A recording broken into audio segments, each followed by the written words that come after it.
Welcome to Community Cocktails with Kimberly, hosted by Kimberly Woodard, a realtor who's been selling homes in North Texas with more than 21 years of experience. Join her every first and third Wednesday of the month as she meets with top community leaders, local businesses, and real estate industry experts to help you get to know the area you want to call home.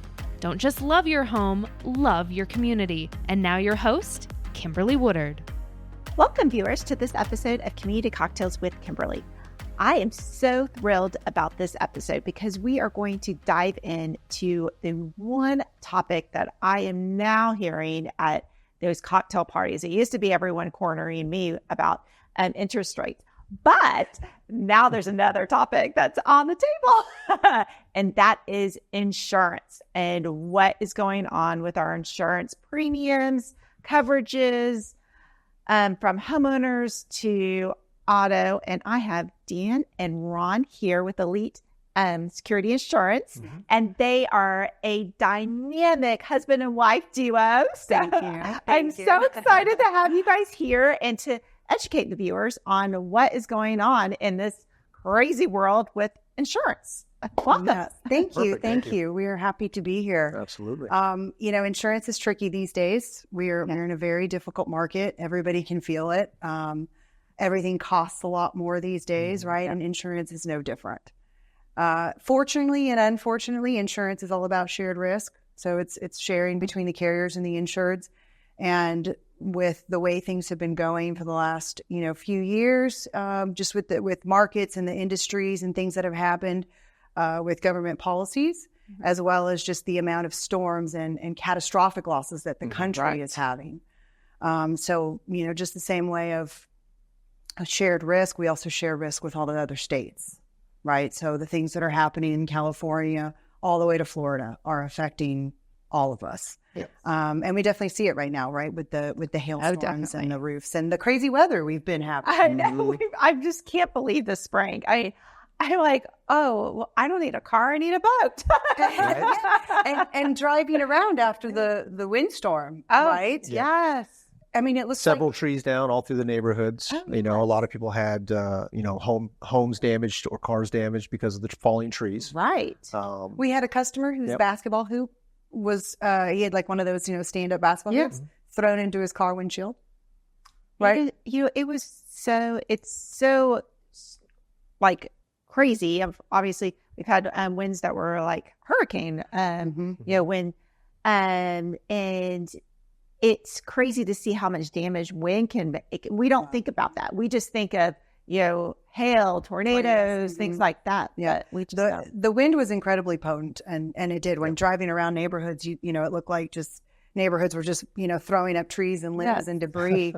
Luckily it seems like nobody was really hurt, or there wasn't any, we didn't have any major losses on our end. But, with all that, even with those high winds and whatnot, right, that doesn't equal immediately file a claim or immediately, there's damage and insurance needs to kick in. So, with a lot of the stuff that's going on, I think that's a big part of educating people is just because there's a hailstorm and you have hail dings in your roof doesn't equal replacement or calling your insurance and filing a claim and things like that. So, I tell customers all the time that we have to be strategic, especially in a difficult market that we're in right now.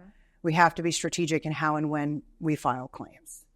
We had a lady just with the whole tree falling out the other, with the windstorm, and walking through how it knocked down part of her fence and that process. And she was like, wow, it doesn't really seem like it's worth to file a claim. And I'm like, no, it's not, right? Because it doesn't meet deductible. And the kind of damage was actual cash value because it was her fence. So explaining that, being able to walk through that with customers is really nice. The people that care, right. It's really nice because you have some that just call the carrier immediately. And that's the unfortunate part. If a client calls directly to the carrier, they risk the fact of the carrier opening up a claim on it, regardless of even if there's any damage or enough to meet deductible. Yeah. Right. And that's what we want to avoid. So it's in their best interest to call their agent, and their agent should be doing that. If they're working for a captive carrier, there's several out there. They may run into an issue where they get a customer service rep that will open a claim just to talk to an agent, right? So that causes some confusion. And also when they go to shop or look around the next year, they'll have multiple zero paid claims on their record. It's not a bad thing when stays with the carrier, but if they're trying to look and shop around, it does make a underwriter weary of whether this is somebody we want to insure or not. So they have to kind be of worries cautious. of a little red flag there. It looks like someone's claims happy. Always call your agent first. Yeah. There you go. Yes. I mean, that's the big one. The first step is always call your agent. If you don't have one, then, I mean, I don't know, call us, right? I mean, I tell people all the time, I'm more than happy to help. The biggest thing is avoiding those zero paid, frivolous claims on your record, or even, it's even worse to see on a claims history a $500 claim. Right. Because it's like, man, there's so many things that could have been done to avoid that. And it does impact, I've seen it, when they go to sell, if it's within that, 5 years and they're pulling and they have all these zero and that new buyer is trying to get coverage, they're looking just like, and saying, well, what's wrong with this property? Yes. Or, they could assure it, but it's going to be a higher, premium than maybe it would have if, there wasn't those zero claims, because absolutely, we don't want to bring any red flags. No. And I mean, and that's one of the things, right? Especially when you're buying a home is, the minute you lay down an offer or you think it's a good, strong possibility, you get it. You call your insurance agent, right? And you say, hey, this is what I'm looking at. Start running a quote, run the claims report, like let's verify things, because you can find out that, very quickly I'm closing in 10 days. You got to get a quote. Yep. Your current carrier's not writing new business on homes right now. You call a lot of the other carriers and they're like, well, it's going to be either they decline it because of the number of losses or type of losses, or there's all kinds of things that can go on. So jumping on checking insurance, especially in the market right now on homes, is vital. It's vital. Definitely.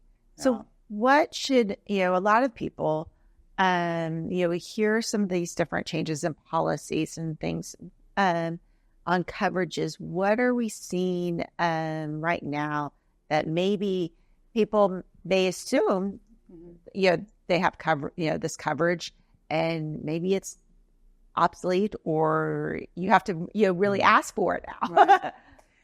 Well, so one of the great things about seeing insurance kind of evolve over the last 25 years of being in the industry, definitely some changes, right? Back in the early 2000s, we had the black mold craze. It was a difficult market back then, even in 2008 with the recession and things got, the market got hit. That's kind of when the 1% minimum wind and hail deductible kind of became a thing, right? And some people were grandfathered with some carriers into still having the 500 or 1,000 on your roof. Wow. Whatever. Yes. It was crazy. Sometimes I would see that and go, okay, there's no reason for this, right? But so now what we're seeing the shift is really it's going to be going to a 2% now. There's some carriers that are, there's a carrier that's at 1.5% and there's some that are at 3% minimum wind and hail deductible. But the majority of the minimum is going to become a 2%, which is 2% of your dwelling cost, right? So if you have a $600,000 house, it's a $12,000 deductible, right? 6,000 is 1% times 2 is 12. So that's what you're looking at, right? And it's getting tough out there, right? And I have there's customers that still, with carriers now doing a 2% on new business. Well, their current customers are still at a 1%, right? Well, now we have some carriers that are renewing at a 2% or changing that to a 3%, and insureds are just not getting informed enough, I think, right? Yeah. Or they just don't know, right? So, I mean, that's at every renewal. I think these days you need to review your coverages and try to understand them, and if you don't, call your agent and say, "Hey, man, explain this to me," But the big thing that we do, we send out an email, 30 to 45 days before renewal saying, hey man, we're looking at your stuff. We will be in contact with you individually. And, within 2 weeks, every customer has something from us about what's going on, what can we do or cannot do. Yeah. And then back to touch on the topic before about reaching out to an agent as soon as possible if you're looking at buying a new home. One is the location is going to cause a fluctuation to the premium, how they rate it. The other is the location as well. So if you get something out in the country and you're used to living in the city, there's a lot of fire restrictions or codes that are out there that you have to be aware of. So the further you get away from a fire department or a fire hydrant, the more risk it is. Okay. Some carriers will not even cover it. Oh, so then, and if they do, there's a little bit more of a premium increase because of the safety reasons out there. Okay. So they need to be aware of that when they're looking. So they might need a little extra time because there are some specialty carriers that we can look at that do provide coverage for those kind of locations. Yeah, what he's referring to is like the protection class. Yeah. So the protection class rating, each city and counties have it, and it's based on how well the city and or county handles fire suppression and fire. So that's why the fire hydrant within 500 feet, a fire station within the max is 7 miles. There's some that will go up to 12. Okay, but that's when you start getting into those areas where insurance carriers are. The more the standard carriers kind of deny that stuff, and we've got to look to specialty. So it's just something to be aware of, especially now, because I think a lot of people want to move out to the country. We're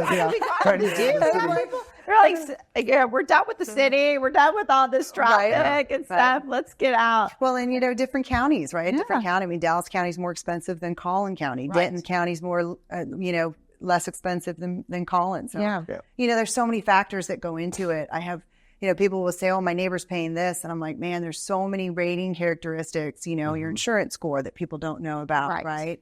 There's so many things. So you can't ever compare. No, you can't. I mean, I tell people, it's when you're buying a home, it's no different than your insurance rate. Your interest rate is based on your credit score. Well, so is your insurance. They are looking at those things too. And so, you're not going to be the same possibly that your neighbor is because you don't know what their rates are. No, I mean, it's true. Well, and it's true because we, even with customers that come to us, they say, oh, I'm shopping too. And I say, if you find something that you think is comparable and you like it, send it to me and I will review it for you. And if it is like I get it. We're all struggling and we're on difficult times, right? And the only thing I can say is, if you want to save money, but you're not gonna get taken care of, right? The way that we do. So it's a give and take, right? Just like anything, right? I'm sure you're the same way when it comes to your clients, right? Of staying on top of it and doing everything you can to be there for them. Well, and I think you brought up an excellent point is that a lot of people have been, in the past. The renewals, they get the stuff still in the mail probably, and it just goes to the wayside.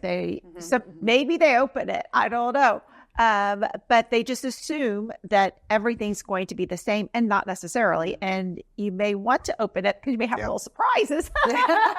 Well, that's also key too. Is we have a lot of clients that will call us when they receive something in the mail, which is great. Yeah. I mean, that's what we want everyone to do. Right. Is if you receive something from your carrier, call your agent and ask them about it, right? Because it might be something important. It might be just nothing.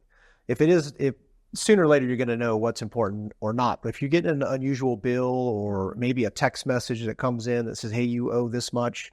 I still get it from one of my old carriers, and it's actually, it's phishing, it's a scam. Oh. So they need to be careful with that. So when they get it and they don't understand it, especially when we just had a conversation about their insurance. Right.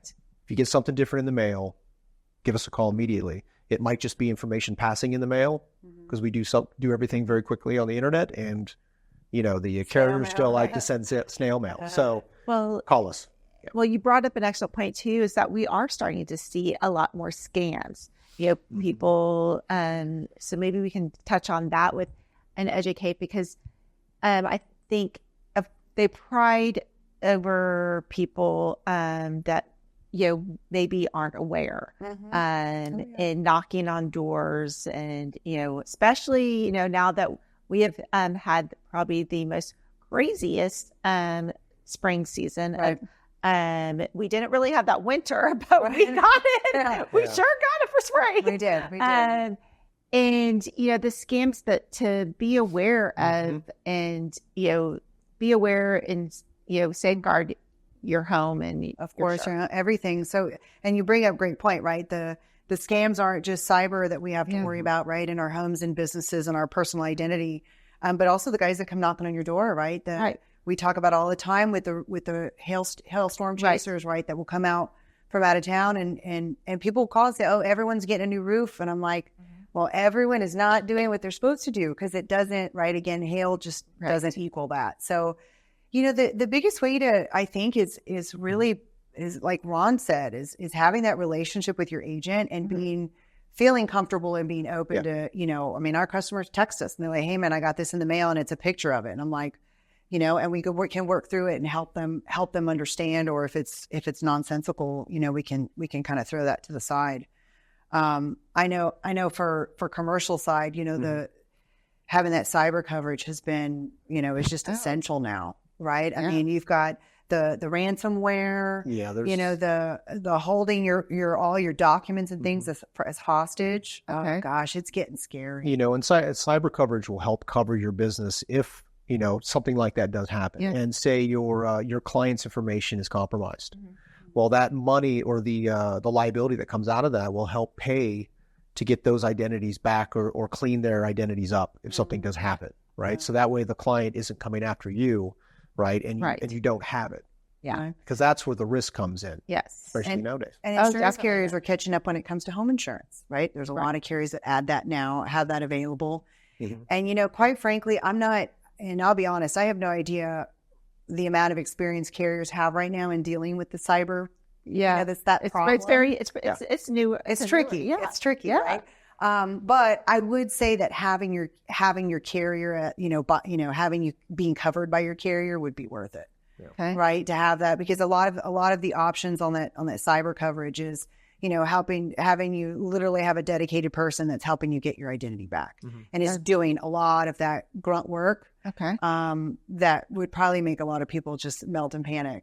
Well, no, it's terrible. That's an excellent, because I haven't heard that yet, and I know my viewers, and it is something that we're hearing so much. I mean, look how many times on the news that this company just announced that they're down because they were taken down, or 600,000 customers information was taken. Yes, and so that is definitely a coverage that we should all be looking at. I would. I mean, I think some of it, I don't know, so much with insurance is peace of mind, right? Like we hear from people that, with prices are how they are right now, like, I'll just self-insure, I don't have a mortgage. I'm like, if you can do that and sleep at night, I mean, I guess, right? I would have.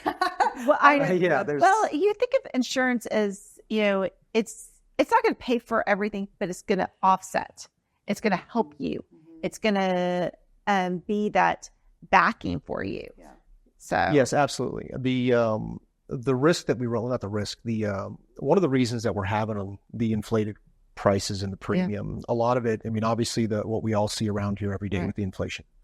But a lot of it is we're finding more and more people using home and auto insurance as a maintenance program on their vehicle and their home instead of what it's actually intended for, and that's a catastrophic event.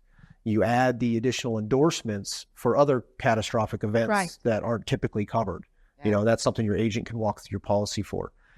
But what happens is and this comes back to the roofers, if it can be patched for under the deductible and your roof lasts another year or 2 years, well, that's one, it's going to save you on your own premium increase at the end of the year. The problem is everybody in your neighborhood that's getting a new roof is also causing the increase of premiums in the area because insurance is a shared risk. So if everyone is doing maintenance and getting full roofs done instead of patches, then we have a problem. Because then premiums start going up in areas within in the counties and in sections. So that makes sense. So don't right now. Try not to, and we understand usually what we look at is if you have a deductible of $1,000, if it ends up being around $2,000 and you can afford it, then we usually recommend paying out of pocket. Right. Because it's better for your insurance score. That's the other key thing that we talked about before. It helps maintain a good insurance score or helps lower it based on how many claims you have every year. If you run into a series of claims each year and they're all large claims, well, those are going to really affect your premium. It also affects your shopping around ability as well. So if you're upset because your premium went up, but you had all these claims last year, you may not be able to leave your carrier. Yeah, your eligibility with other carriers. So that's kind of one of those that we like to talk through our clients with is, let's look and see what we can afford. If you can't, we understand, because we know times are tight. I mean, obviously with premiums going up, Right. now and my deductibles going up, I got a 2% roof or a 3% roof. Right. I have to now save more money than I ever thought I would in the past, right? Right. And I've got kids, Oh, yeah. life, right? Life Oh, happens. definitely. But so just being mindful of those kind of things is extremely important, and we love to educate our clients on that. Again, strategy, right? Yeah, it's all about strategy. Well, and I love all y'all's points, because I think it's a great thing for everyone to take away, digest, and know that insurance has changed, and now you need to have a different mindset on your insurance. And I would say my takeaway. Call y'all if you have questions. I mean, it is. It like I said, it takes a lot of strategic maneuvering, and it's all about a partnership with your agent. Exactly. Everyone, all the carriers are struggling. All the carriers are doing crazy things, tightening underwriting guidelines. So, find an agent that has claim support elements, roofers and mitigation experts and all that good stuff, and people that just, you have an army of people to help you when it comes to a good agent. Well, I would say if you guys are looking for insurance and you're ready for renewal, give them a call. Their contact information is right there on the bottom of the screen. They will be happy to answer your questions like they have been here on the podcast, and see what they can do for you, and see if they can get you maybe a better deal. So here's to insurance for 2024. Cheers. Thank you, y'all. Thank you. Thank you. Thanks for tuning in. Be sure to subscribe to the podcast on Apple and Spotify, as well as Kimberly's YouTube channel. If you'd like to contact Kimberly directly, you can email her at kimberlywoodard@ebby.com or call 214-632-2092. We hope you enjoyed our guest this week. And remember, don't just love your home, love your community.